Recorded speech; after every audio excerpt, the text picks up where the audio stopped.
After 90 days of sitting out so people can take the parts off of them, they go into a high-speed crusher. As deputies continue to search for answers, they tell me money could have been a motive. This cemetery was supposed to last for 15 years, but at the current rate, it should only last for about 10. This part right here compresses your breast. This year is an El Nino year, which means this winter a lot of rain is something we should watch out for. What can you tell me about this ride behind me right here? You said you've been on it only one time and you're not too excited about going on it again? Well, it's a thrill ride. It's a young person's ride.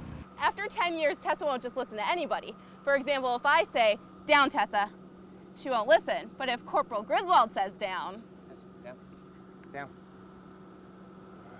she goes right down. This SOC, or Stop Obamacare rally, has brought out thousands of people, as you can see, and this is what the coordinator says is an attempt to stop the government from taking over the healthcare system.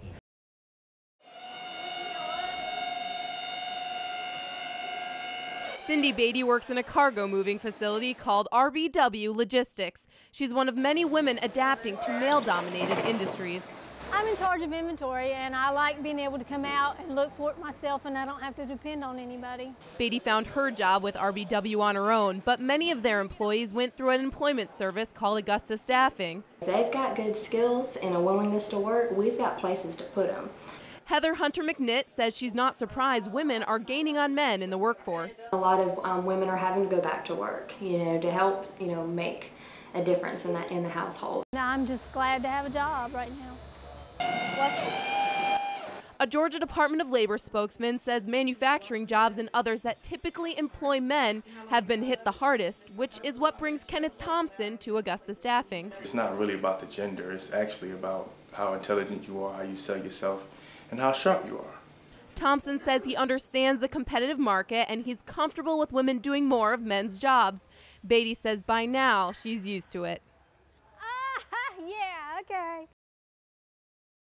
He came up and gave me the $50 bill. I laid it over here. I did not put it in the register. I laid it over to the side because I wasn't quite sure about it. Tom Bird was lucky. He used a marker to catch the fake bill before it was too late. It looked real good. It's very close. But some of these 600 vendors at the Augusta Barnyard Flea Market aren't so lucky. They're out the merchandise, they're out the change that they gave the person for the fake bill, and then they're out the bill too. Market manager Ann Maynard has seen hundreds in fake cash over the years, but says it doesn't just happen at the flea market.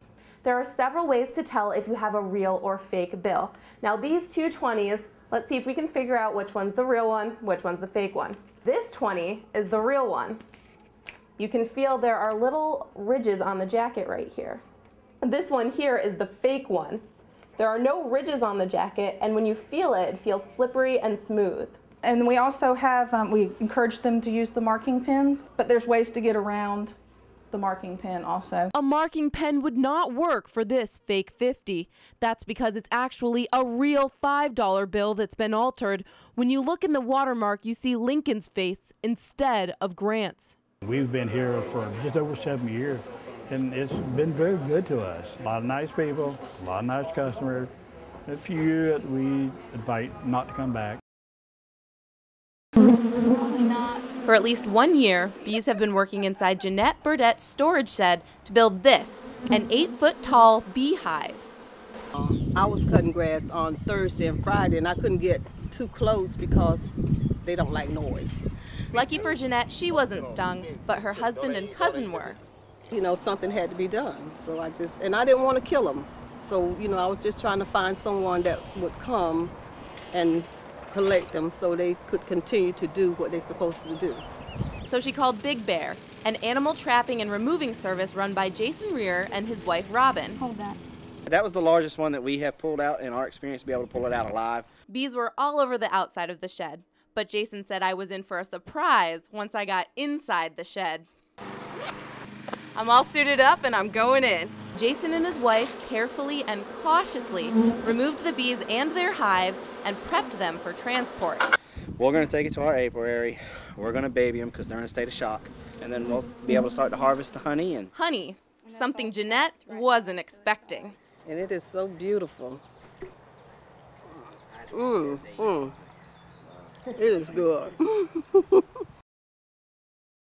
Last time it was just like some bruises on my side, but this time he bust my face open and broke my nose, and I have 2 black eyes.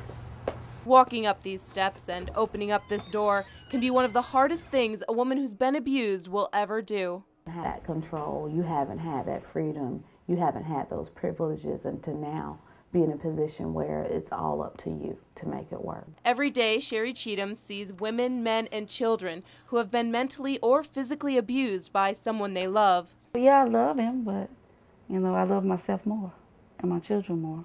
In 8 years of marriage, this woman's husband only hit her once before, but after the last assault, she's trying to get out. The woman says the Cumbie Center counseled her, came to court with her, and helped her get her husband arrested. We just want to let people know that we are here and that we are able and willing to provide those services.